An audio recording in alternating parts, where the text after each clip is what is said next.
여호와께서 이같이 말씀하셨느니라. 첫째 달 초하루 날에 흠없는 숫송아지 한 마리를 가져다가 성소를 정결하게 하되, 제사장의 그 속죄제 희생제물의 피를 가져다가 성전 문설주와 제단 아래층 네 모퉁이와 안뜰 문설주에 바를 것이요, 그달 7일에도 모든 과실범과 모르고 범죄한 자를 위하여 역시 그렇게 하여 성전을 속죄할지니라. 첫째 달 19날에는 유월절을 7일 동안 명절로 지키며 누룩 없는 떡을 먹을 것이라. 그날의 왕은 자기와 이 땅 모든 백성을 위하여 송아지 한 마리를 갖추어 속죄제를 드릴 것이요, 또 명절 7일 동안에는 그가 나 여호와를 위하여 번제를 준비하되, 곧 이래 동안에 매일 흠없는 수송아지 7마리와 순양 7마리이며 또 매일 순념소 한 마리를 갖추어 속죄제를 드릴 것이며, 또 소제를 갖추되 수송아지 한 마리에는 밀가루 한 에바요, 순양 한 마리에도 한 에바며, 밀가루 한 에바에는 기름 한 흰씩이며, 7째 달 15째 날에 7일 동안 명절을 지켜 속죄제와 번제며 그 밀가루와 기름을 드릴지니라. 주 여호와께서 이같이 말씀하셨느니라. 안뜰 동쪽을 향한 문은 일하는 엿새 동안에는 닫되 안식일에는 열며 초하루에도 열고, 군주는 바깥문 현관을 통하여 들어와서 문벽 곁에 서고, 제사장은 그를 위하여 번제와 감사제를 드릴 것이요, 군주는 문 통로에서 예배한 후에 밖으로 나가고 그 문은 저녁까지 닫지 말 것이며, 이 땅 백성도 안식일과 초하루에 이 문 입구에서 나 여호와 앞에 예배할 것이며, 안식일에 군주가 여호와께 드릴 번제는 흠없는 어린 양 6마리와 흠없는 순양 1마리라. 그 소제는 순양 하나에는 밀가루 한 에바요, 모든 어린 양에는 그 힘대로 할 것이며, 밀가루 한 에바에는 기름 한 흰씩이니라. 초하루에는 흠없는 숫송아지 1마리와 어린 양 6마리와 순양 1마리를 드리되 모두 흠없는 것으로 할 것이며, 또 소제를 준비하되 숫송아지에는 밀가루 한 에바요, 순양에도 밀가루 한 에바며 모든 어린 양에는 그 힘대로 할 것이요, 밀가루 한 에바에는 기름 한 힘씩이며, 군주가 올 때에는 이 문 현관을 통하여 들어오고 나갈 때에도 그리할지니라. 그러나 모든 정한 절기에 이 땅 백성이 나 여호와 앞에 나아올 때에는 북문으로 들어와서 경배하는 자는 남문으로 나가고 남문으로 들어오는 자는 북문으로 나갈지라. 들어온 문으로 도로 나가지 말고 그 몸이 앞으로 향한 대로 나갈지며, 군주가 우리 가운데에 있어서 그들이 들어올 때에 들어오고 그들이 나갈 때에 나갈지니라. 명절과 성회 때에 그 소제는 수송아지 1마리에 밀가루 한 에바요, 순양 1마리에도 한 에바요, 모든 어린 양에는 그 힘대로 할 것이며, 밀가루 한 에바에는 기름 한 흰씩이며, 만일 군주가 자원하여 번제를 준비하거나 혹은 자원하여 감사제를 준비하여 나 여호와께 드릴 때에는 그를 위하여 동쪽을 향한 문을 열고 그가 번제와 감사제를 안식일에 드린같이 드리고 밖으로 나갈지며, 나간 후에 문을 닫을지니라. 오늘 말씀도 여전히 성전에 대한 기록이 앞을 향해서 잘 진행되고 있는데요. 오늘은 어떤 말씀이 나옵니까? 우리가 전에 본 것처럼 성전 건물이요, 하나님의 정확한 기준에 따라서 네모 반듯하게 잘 지어졌습니다. 그러자 이 좋은 성전에 하나님의 영광이 임재하신 거예요. 그래서 이제 성전을 섬길 좋은 제사장도 세웠고요, 그들이 살 땅도 잘 분배했습니다. 그러니까 지금 성전이 재기능을 하기 위해서 필요한 모든 준비가 다 끝난 거예요. 그러면 준비 다 했으면 이제 여기서 해야 될 일이 뭐겠습니까? 이 성전이 지어진 목적 그대로 제사, 즉 예배를 시작해야죠. 이게 오늘부터 기록될 내용인데요. 오늘 말씀을 보면 우리가 예배를 시작하는 데 있어서 가장 중요하고 가장 먼저 해야 될 게 뭔지 이게 기록되어 있습니다. 그러면 그게 뭐겠습니까? 바로 그게 우리 마음, 즉 성소를 정결하게 하는 거예요. 그런데 여러분, 이 정결이 얼마나 중요한 일입니까? 우리 인생의 목적이 거룩인데 거룩을 한마디로 정의하면 그게 정결이거든요. 여러분, 마음이 정결하지 않은 사람은 거룩한 삶을 통해 하나님을 예배하는 게 불가능해집니다. 그런데 정결을 말할 때 물리적인 공간이라면 이거 우리가 어떻게 정결하게 하는지 다 압니다. 일단 가장 먼저 해야 될 게 쓰레기는 집어서 버려야 되고, 그 다음에 닦아내고 마음을 정리하고, 이런 게 물리적인 공간의 정결이잖아요. 그런데 성소, 즉 우리의 마음이라는 것은 이게 물리적인 개념이 아니거든요. 여러분, 우리 마음에도 쓰레기 같은 감정과 생각들이 있다는 걸 우리가 다 압니다. 예를 들어서 우리 마음에 미움의 감정, 이거 쓰레기 같은 감정이죠. 근데 문제가 뭐냐면 이 감정은 집어서 버릴 방법이 없다라는 거예요. 물리적인 개념이 아니기 때문에 내 마음대로 안 돼요. 그리고 우리 마음이라는 공간도 분명히 실체는 있는데 물리적인 개념이 아니거든요. 그래서 이걸 어떻게 정리해야 될지, 이거 어떻게 닦아야 되는지 모르겠는 거예요. 그래서 오늘은 마음이 정결하는 방법에 대해서 이걸 좀 묵상하려고 하는데요. 자, 먼저 18절을 보시면 첫째 달 초하룻 날에 해야 될 게 있다라고 하십니다. 그런데 첫째 달 초하룻 날이 어떤 날입니까? 이게 현대의 날짜 개념으로 말하면 그 해의 가장 첫날인 1월 1일이에요. 그러니까 정결함에 있어서 가장 먼저 해야 될 게 있다라고 말씀을 하시는 거예요. 그럼 그게 뭐냐? 18절을 마저 보시면 먼저 우리의 죄를 상징하는 흠없는 숫송아지 한 마리를 가져다가 속죄 제, 다시 말해 죽은 소를 제단 위에 올려놓고 완전히 태우라는 거예요. 그런데 여기에서 중요한 건 왜 소가 제단 위에 올라갈 때 죽은 채로 올라가는지 아십니까? 원래 제물은 제단이라는 공간 위에 올라갔으면 어떤 경우에도 그곳을 벗어나면 안 돼요. 이스라 명하신 제단 위에 올라갔으면 거기서 완전히 태워질 때까지 꼼짝도 하면 안 됩니다. 그런데 문제는 살아있는 소가 제단에 올라가면 그 얌전히 누워서 태워지겠습니까? 그럴 리가 없죠. 우리의 죄를 상징하는 숫소는 그 힘이 엄청나기 때문에 뜨거운 불이 닿으면 그곳을 벗어나게 되어 있어요. 그리고 인간은 그걸 제어할 힘이 없는 겁니다. 그래서 소가 제단 위에 올라갈 때는 죽은 상태로 올라가는 거예요. 그리고 죽은 소는 하나님이 이스라 명하신 제단에 꼼짝 않고 누워서 완전히 태워지는 겁니다. 그러니까 이걸 적용하자면 하나님이 우리 안에 있는 죄를 정결하게 하실 때 반드시 사용하는 제단이 뭔지 아십니까? 바로 그게 환경이라는 제단이에요. 예를 들어서 돈에 중독되고 돈을 좋아하는 사람에게는 가난한 환경이라는 제단에 그 사람을 올려놓으시고, 혈기에 죄가 있는 사람에게는 혈기를 낼 수 없는 식구나 직장 상사의 제단에 나를 올려놓으시고, 교만의 죄가 있는 사람에게는 내 교만을 밟아주는 각종 환경의 제단에 우리를 올려놓으시는 거예요. 그런데 하나님이 내 죄를 태우는 환경의 제단에 우리를 올렸을 때 여기서 가장 중요한 게 뭔지 아십니까? 거기를 함부로 떠나면 안 된다라는 거예요. 일단 떠나지 않고 잘 견디면 거기서 정결해지거든요. 그런데 이걸 못 참고 벗어나는 순간 우리의 성화와 정결함은 그 물 건너 가는 겁니다.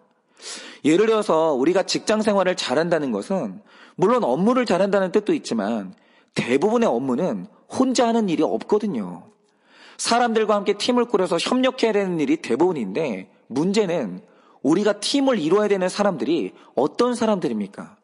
비인격적인 직장 상사, 너무나 야비한 직장 동료, 틈만 나면 게으름을 피우는 부하, 이런 사람들이에요. 그런데 그 사람들 중에서 가장 문제가 되는 사람이 누군지 아십니까? 그들과 함께하는 내가 잠시도 죄인을 품지 못할 정도로 속이 너무 좁고 정죄를 참지 못하고 터트리는 혈기가 있는 거예요. 내가 그런 문제가 있어요. 그래서 어떤 분들은 이 문제를 해결하겠다고 직장을 옮기시는데, 여러분 직장 생활을 좀 하신 분들은 너무나 잘 아는 진리가 있죠. 그게 뭡니까? 어느 직장을 가도요, 모든 사람은 100% 죄인이라는 거예요. 그래서 직장을 가면 그 중에 꼭 한 명은 사이코패스고, 누군가는 야비하고, 누군가는 배신자예요. 여러분 세상에 천사가 모인 조직이 어디 있습니까? 교회도 그런 데는 아니에요. 그런데 이런 사람들하고 팀을 이루려면 그 사람들을 참아내고 인내하도록 내 마음이 정결해져야 되거든요. 그런데 어떻게 하면 정결해집니까? 괴로운 마음을 가지고 교회 와서 기도하면 어느 날 그들이 사랑스러워 보이고 품어집니까? 물론 기도를 하면서 은혜의 힘을 공급받는 건 정말 중요해요. 그런데 우리가 은혜 받아서 얻어야 되는 그 힘이 뭡니까? 내가 현장에서 버티는 힘이에요. 직장에서 버티는 힘. 그래서 거기서 버티면서 비인격적인 상사를 다루는 법도 좀 터득하고, 야비한 동료가 왜 저러는지 그 마음도 체휼해보고, 믿었던 사람한테 배신당하면 거기서 예수님 그 마음도 헤아려보고, 이렇게 불타는 재단 같은 직장에서 버티면 내가 죽어야 될 부분은 죽고 모난 부분은 깎이면서 내가 그때 정결해지거든요. 그런데 나만 정결해지면 나를 태우던 재단의 불도 꺼지면서 지옥 같은 직장이 있을 만한 곳으로 변하는 거예요. 그런데 이걸 못 참고 자꾸 자리를 옮기는 분들이 있는데요. 제가 가만히 보면 그 옮기는 게 습관인 분들이 있어요.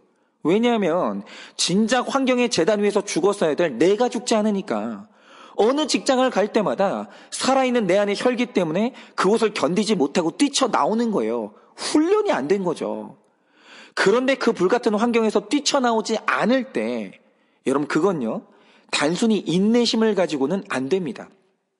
그냥 사람의 성품으로 힘든 환경을 참으면요 내가 정결해지는 게 아니라 새까맣게 탄 숯이 되는 거예요. 오히려 더 어두워지고 더러워지는 거죠. 그러면 내가 재단 위에서 버티면서 내가 정결해질 때 그러면 있어야 되는 게 뭔지 아십니까? 19절을 보시면 속죄제를 드릴 때 희생제물의 피를 가져다가 성전의 문설주와 재단 아래층 내 모퉁이와 안뜰 문설주에 바르라고 하시거든요. 그런데 바로 이게 6월절의 전통이에요. 그러니까 이스라엘 백성들이 이집트에서 노예 상태로 있을 때 하나님이 파라오에게 내 백성을 내놓으라고 하시거든요. 그런데 이걸 파라오가 거절합니다. 그러니 하나님께서 내놓으실 때까지 고난을 주시는데 이 파라오가 얼마나 질긴지 고난을 9개씩이나 견뎌요. 그러다가 마지막 10번째 고난에서 항복하거든요. 그런데 마지막 재앙이 뭐였습니까? 죽음의 천사가 각 가정을 들어가면서 그 가정에 있는 장자의 생명을 치는 거예요. 죽이는 거죠. 그러니까 여러분 하나님이 한 사람의 변화를 위해서 보통 마지막에 동원하시는 게 그 자녀 고난이거든요.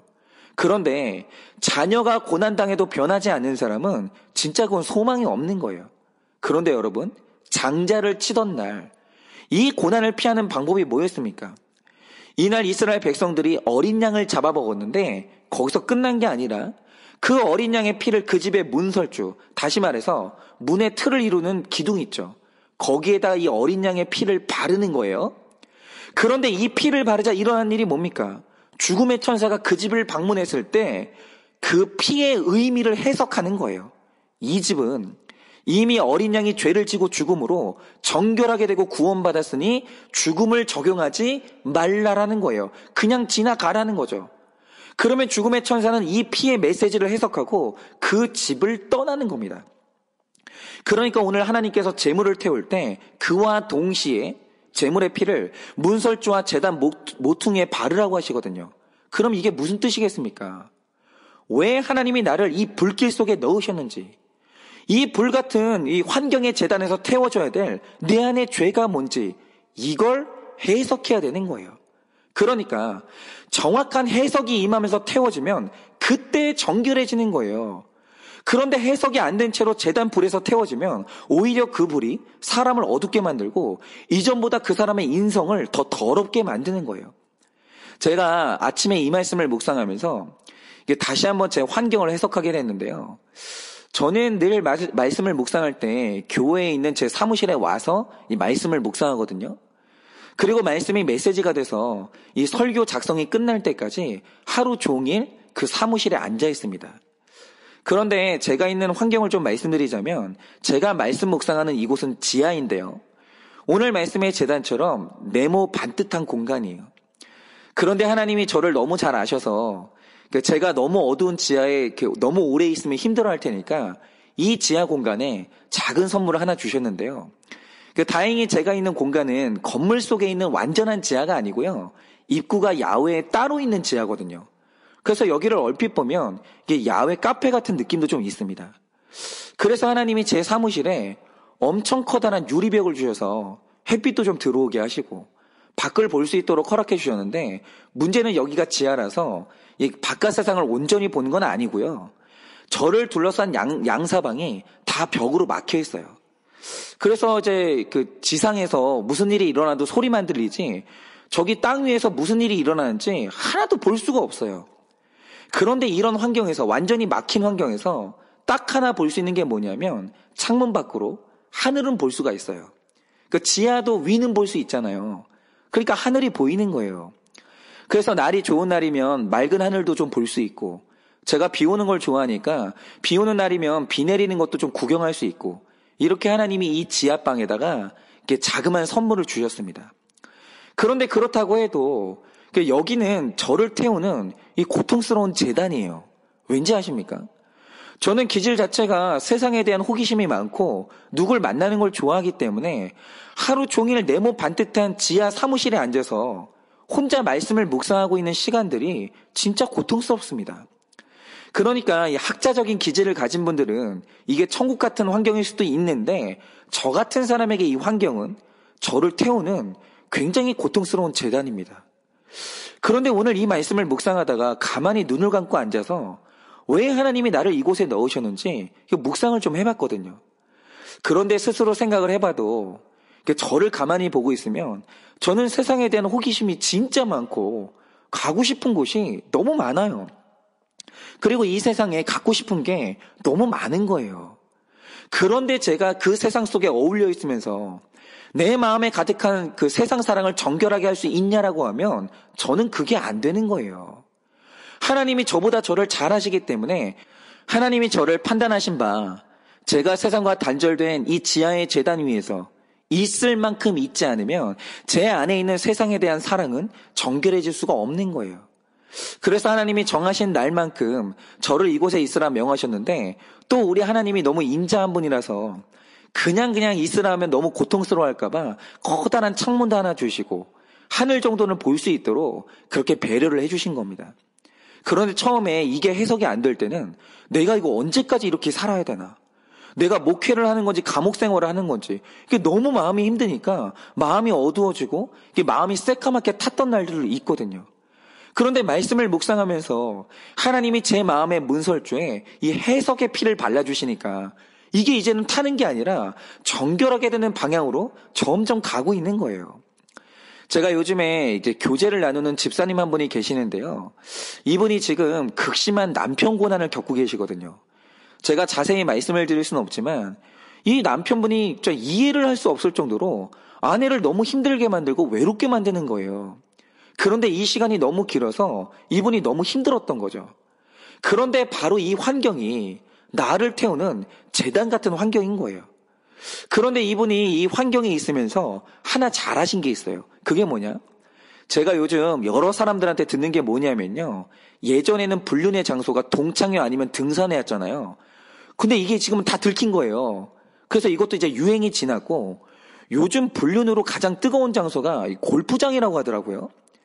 남녀가 골프를 같이 치다가 정분이 나고, 이 골프 가르쳐주는 선생님하고 정분 나고, 하여간 부부가 같이 가실 거 아니면 이 골프장이 요즘에 굉장히 위험하다고 하더라고요. 그런데 이 집사님이 생각하신 게 뭐냐면, 지금 내 마음이 이렇게 괴롭고 외로운데 내가 여기서 골프장에 가거나 밖으로 돌아다니면 내가 넘어지겠다는 걸 분별하신 거예요. 그래서 그냥 그 집에, 고통스러운 집에 하루 종일 설교를 틀어놓고 나를 태우는 가정의 재단 속에서 계속 견디고 계시는 거예요. 그런데 이거는 정말 칭찬받을 만한 일이고 하나님이 상 주실 만한 일이거든요. 그런데 이 불타는 재단 속에서 인내심이라는 내 성품으로 그냥 앉아있기만 하면 그게 사람의 마음을 새까맣게 태우는 거예요. 이제 여기서 나의 재단 모퉁이와 문설주에 피를 바르는 작업, 다시 말해서 이 고난의 재단불에서 내 안에 어떤 죄를 태우기를 원하시는지 이걸 해석해야 돼요. 그러면서 그걸 태워야 되는 겁니다. 바로 그때 나를 괴롭히던 그 죄가 내 안에서 정결해지는 거예요. 그런데 이렇게 내 죄를 해석하면서 재단의 환경 위에 잘 있으면 어떤 일이 일어나는지 아십니까? 21절부터 24절을 보시면 첫째 달 열 나흘, 다시 말해 1월 14일이 되면 그 해의 가장 첫 절기인 6월절과 무교절로 들어가는데요. 이때는 일주일 동안 밀가루 맛나고 퍽퍽한 진짜 맛없는 떡을 먹으면서 이 조상들이 광야에서 고생했던 날들을 기념하거든요. 그러니까 우리가 내 죄를 태우는 재단불의 환경 안에 있으면 무교병을 먹는 것처럼 정말 힘듭니다. 이 과정은 거쳐야 돼요. 제가 처음 지금의 환경으로 들어왔을 때 내가 왜 여기 있어야 되는지 하나님이 해석을 주셨어요. 그런데 해석을 한다고 해도 당장에 그 고통이 사라지는 건 절대로 아니에요. 그러니까 고난의 환경에 있을 때 나의 마음이 이 퍽퍽한 떡을 먹는 것처럼 답답할 때가 있고 광야에서 그만 나가고 싶을 때가 있고 하여간 이 환경을 벗어나고 싶은 고통이 있거든요. 그런데 그런다 할지라도 광야를 기념하는 무교절의 7일 동안 쉬지 않고 내 안의 죄로 상징되는 송아지 7마리, 양 7마리, 염소 1마리를 태우고 있으면 드디어 25절, 7째 달, 15째 날에 찾아오는 명절이 찾아오는데 바로 그게 초막절이거든요. 그런데 여러분 이 초막절이 뭡니까? 이때는 고통을 견디는 시간이 아니고요. 고통의 기간을 잘 견디고 추수의 기쁨을 누리는 시간이에요. 여러분 바로 이겁니다. 하나님이 우리에게 죄를 태우라 하시는 것은 단순히 고행하고 앉아있으라 이게 아니에요. 저도 마찬가지인 게 솔직히 하나님이 저에게 큐티책 한 권을 주시면서 너 지금부터 지하 사무실에 들어가서 큐티하고 있으라고 할 때 이거 순전히 제 거룩을 위한 처방이거든요. 그런데 신기한 게 제가 이왕 큐티하는 거 큐티한 다음에 좀 나누자고 이걸 나누고 있는 게 이게 매일 하는 새벽 큐티 묵상이거든요. 그런데 뭐 제가 대단한 사람은 아니니까 여기서 엄청난 열매가 생기는 건 아닌데 그래도 이 환경에서 갇혀서 잘 타고 있었더니 거기서 끝나는 게 아니라 누군가 이 나눔을 듣고 위로받는 열매도 생기고 누군가는 저와 같이 회개하는 분도 생기고 가끔 어떤 분은 자신의 고난이 해석되는 그런 열매의 추수가 있는 거예요. 여러분 바로 이겁니다. 여러분 우리가 죄를 태우고 정결해진다는 것은 내가 무로 돌아가는 게 아니에요. 죄를 태운다는 것은 정결해지는 것이고 정결해진 땅에는 정결한 열매가 맺히는 거예요. 추수할 때가 온다라는 거죠. 아까 말씀드린 그 집사님도 자신의 고난을 해석하면서 정결해지면 그 가정에 반드시 회복의 열매가 맺히는 것이고 추수할 것이 있다라는 거예요. 그리고 내가 직장에서 고난을 해석하고 잘 타고 있으면 반드시 그 직장에서 내가 추수한 열매가 나타나는 거예요. 여러분 우리가 추수하는 7월 15일의 추수의 날이 오는 겁니다. 바로 이게 정결함의 원리예요.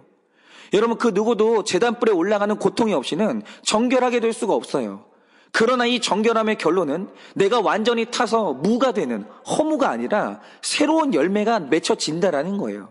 그러니 오늘 이 말씀을 꼭 붙드셔서 하나님이 있으라고 명하신 불타는 제단의 환경에서 잘 견디시기를 바라요.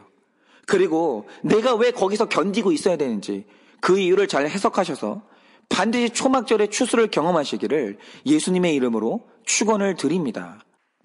기도하겠습니다. 하나님, 오늘 이 아침에 이 설교를 듣고 있는 우리 성도님들 중에서는 내 인생을 완전히 불태우면서 고통스럽게 만드는 각종 고난의 제단 위에 있는 분들이 분명히 있을 것입니다.